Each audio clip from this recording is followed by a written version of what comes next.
everyone.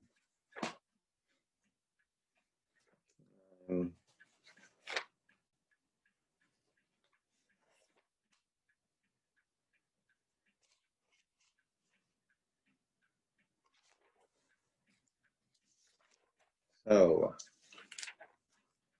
this week we're looking at a section of the Torah which begins with a vignette exemplifying hospitality. First, I'm going to see if I can, okay, now I can see better here. It exemplifies hospitality. Vayera elal Adonai be'elonei Mamre. The Lord Adonai appeared to Abraham by the trees of Mamre. Abraham was sitting at the entrance of the tent as the day grew hot. Looking up, he saw 3 men standing near him. As soon as he saw them, he ran from the entrance of the tent to greet them, and bowing to the ground, he said, "My lords, if it please you, do not go on past your servant. Let a little water be brought. Bathe your feet and recline under the tree, and let me fetch a morsel of bread that you may refresh yourselves, and then go on, seeing that you have come your servant's way." And they replied, "Do as you have said." Okay. Gonna let this go for a second.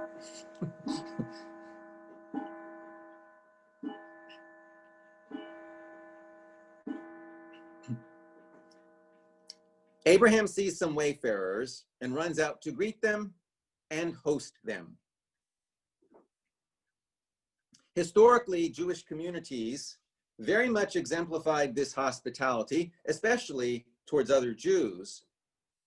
Jewish travelers, for example, when they were traveling for more than a week, would need a place to spend Shabbat. They knew that the Jewish community of any given town could at least let them stay in the synagogue over that time.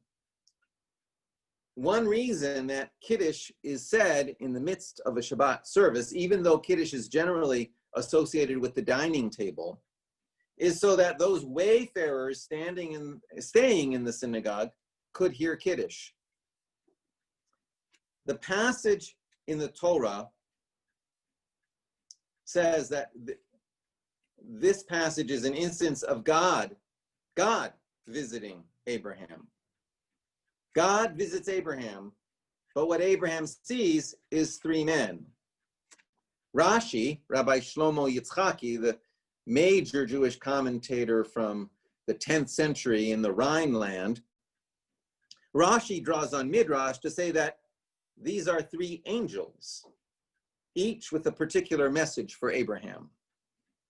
The word for angel is malach, meaning messenger. And the rabbinic understanding is that each angel is sent for only one task and afterwards disappears. In this case, according to commentary, these angels are sent for 3 tasks: to inform Abraham and Sarah about the future birth of Isaac, to inform Abraham about what is to happen with Sodom and Gomorrah, and thirdly, to rescue Lot from Sodom and Gomorrah. Interestingly, later in the Parsha, after the completion of the first task, the Torah very specifically talks only about 2 angels, not 3. So it seems as if one has already disappeared after the conclusion of that task. But my own midrash is that God appears to Abraham in this moment when he rushes out to greet these men, because Abraham is engaging in the mitzvah of hospitality. It is in the very performance of the mitzvah itself that God is made manifest in Abraham's life. This passage is also described as the prime example of Bikor Cholim, visiting the sick, and also from where we deduce the commandment to visit the sick. Because it's figured that Abraham was not feeling very well at this point, which is why God is visiting. Why do we deduce that Abraham is not feeling very well? We have to look to the last two verses of last week's Parsha, which we sometimes miss because we're only starting with this verse. But what happens 2 verses before this? Thus Abraham and his son Ishmael were circumcised on that very day. So the idea is that Abraham is recovering, so God is visiting the sick. Hospitality and visiting the sick are both examples of gimilut chesed, acts of loving kindness and compassion. But compassion is not all that is exemplified in this parsha.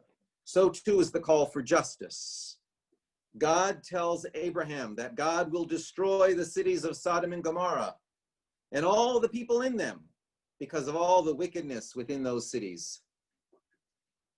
And contrary to much of Christian tradition, which claims that the sin of Sodom is sodomy, hence the name, Jewish tradition claims that the wickedness of these cities is pervasive cruelty and especially a lack of hospitality.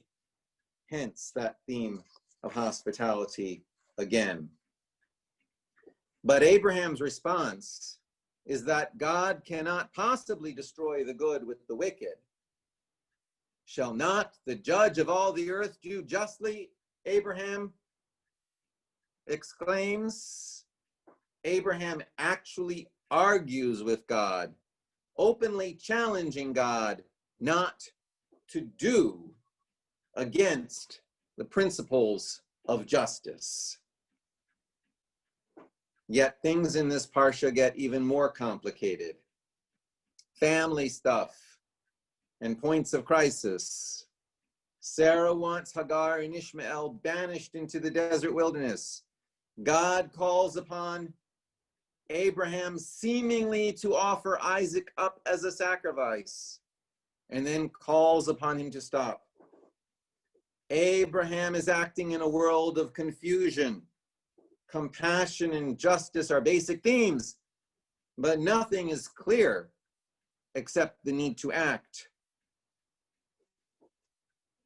Recently, my father reminded me that at my grandmother's 90th birthday party, which was in Highland Park, New Jersey in 1997, a friend of my uncle was in attendance who was a sculptor. And actually, he was a sculptor who had revolutionized American sculpture. He had pioneered the creation of those life-size sculptures, the type where you can stand next to the statue or sit on a bench next to it and physically become part of that art installation. His name was George Siegel. And quoting from a website, actually artmuseum.princeton.edu, George Siegel, who taught sculpture at Princeton from 1968 to 69, was commissioned in 1978 by Kent State University. Remember Kent State University? George Siegel was commissioned by Kent State University to create a memorial to the 4 students killed by members of the National Guard during an anti-war demonstration on their campus. Siegel found a metaphor for the tragedy in the biblical story of Abraham and Isaac. In Siegel's version, Abraham, dressed in contemporary clothing, looms over a college-aged Isaac, who is stripped of his shirt and bound with rope. I've seen a picture of that sculpture. The fire in Abraham's eyes is amazing. It goes on. Kent State University officials refused it, interpreting it as a politically volatile depiction of murder. According to Siegel, however, this group misunderstood the memorial. The theme in Siegel's words was, quote, the eternal conflict between adherence to an abstract set of principles versus the love of your own child. Siegel eventually selected Princeton as the site for the sculpture near the University Chapel to reinforce the work's biblical associations. We read these passages of Torah this week in the midst of a fraught time of our own. The count goes on slowly, like sand slipping through an hourglass. With so much hanging in the balance, I actually took a picture of my computer screen last night of a chart reporting the voting count in Georgia, which was showing the two candidates separate at that moment by only 463 votes out of 4,957,362 votes, with 99% of the vote reported. For all this, though, there's not too much going on right now in the United States that we are surprised about. Almost all was predicted and predictable. We knew the count would go on for days. We knew Trump would claim victory before the count was concluded. So at least we should be calmed a bit by knowing that we all knew. And perhaps in the time after the service, we can invite each other to comment on how we've been experiencing this week.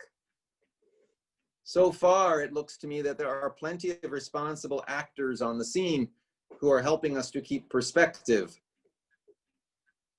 I think we can assume that the vast majority of Americans endorse the concepts of compassion and justice, even if some or many of us disagree with what the implementation of those concepts specifically look like. And as long as there are at least some levers of power available to us by the end of this process, I think it behooves us, that is, it works to our advantage, to assume the best of our fellow American citizens. I say this as an optimist, not because I am necessarily an optimist. I'm not even certain that I can claim to be an optimist. I do not always assume the best will happen in the course of events, but that is not the point. I'm not an optimist because I assume we live in the best of all possible worlds. I am not an optimist because that is my assessment of how things are. I am an optimist in the sense that Rabbi Leo Beck of Berlin in the first half of the 20th century wrote that optimism is a mitzvah. Optimism is a commandment, not a statement of fact, a prescription, not a description. The way I sometimes say it, I have to be an optimist. Just think how much worse it will be if I'm not.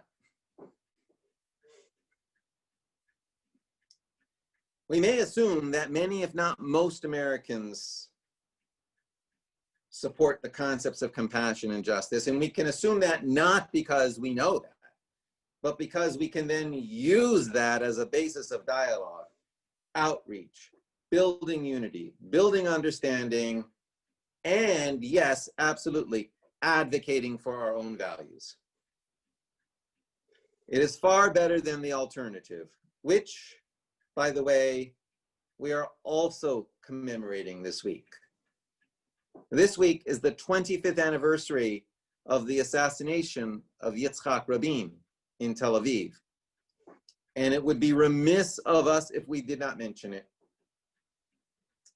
That event grew out of tremendous division within Israeli society, mixed with a form of religious fundamentalism, which I insist is a form of idolatry. Jewish religious idolatrous fundamentalism, which some religious nationalist Jews in Israel seized upon as permission to commit murder, to destroy the image of God somehow in the name of God. It's just as pernicious as the Islamic idolatrous fundamentalism, which drives some Muslims to commit murder, to destroy the image of God because they are upset at someone else drawing an image they do not like of Muhammad. Such a misplaced and misdirected action to attack the divine image in order to defend against blasphemy, it's actually a betrayal of Islam itself. Such tragic and idolatrous irony, which we have seen recently played out on the streets of Paris and in front of the synagogue in Vienna, the synagogue where, by the way, my own grandparents were married in 1933. And just as pernicious are some of the forms of idolatrous fundamentalism that drive some Christians we can find in this country as well. The better alternative is to assume that the vast majority of Jews, Christians, and Muslims, and others embrace the cause of compassion and justice, and then reach out in dialogue on the basis of our assumed agreement, and in that frame advocate for the justice and compassion we believe in. And if not now, when? Especially now. Now, in this post-election world, will be the time to act. I tell people we live on a blue island in a red sea. That's not only a political statement, it's a religious statement. We live in a setting where we acknowledge value in the diversity of human experience, and we see it as a proper role for religious teaching that we should help build harmonious, diverse community that is supportive of compassion and justice. Not all approaches to religion define this goal in the same way that we do. And not at all by a long shot. Not all by a long shot who uphold our social values hold any appreciation or understanding of religious tradition either. So there are people on both sides of us who speak past each other. People who use religion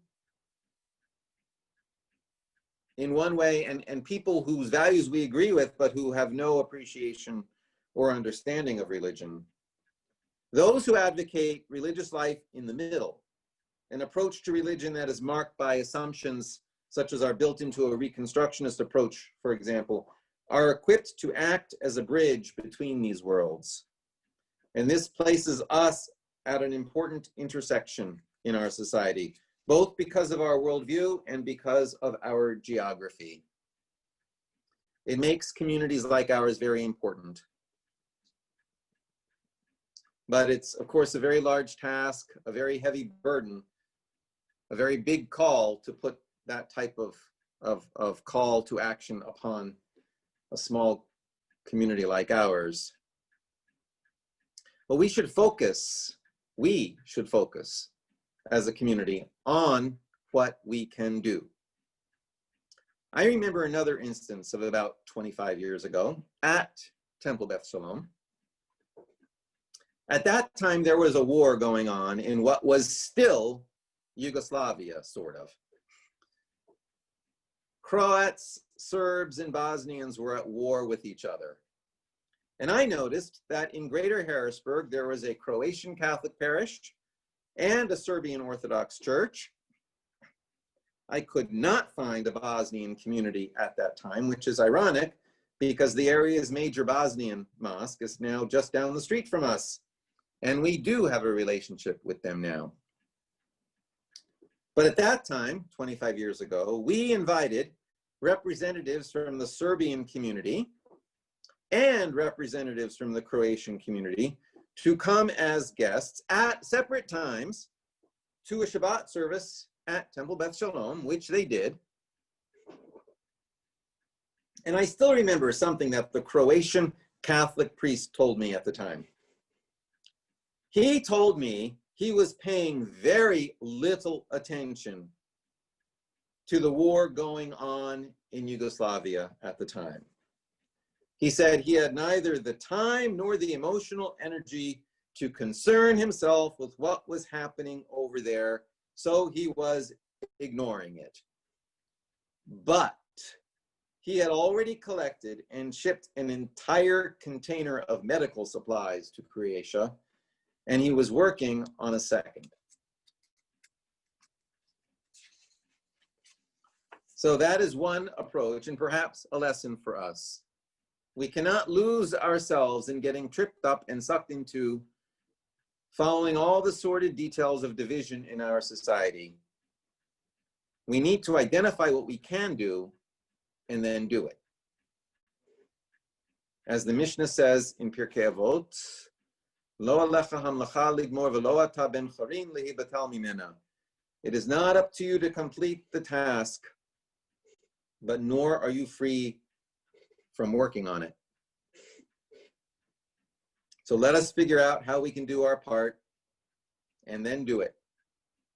And if not now, when? Shabbat Shalom.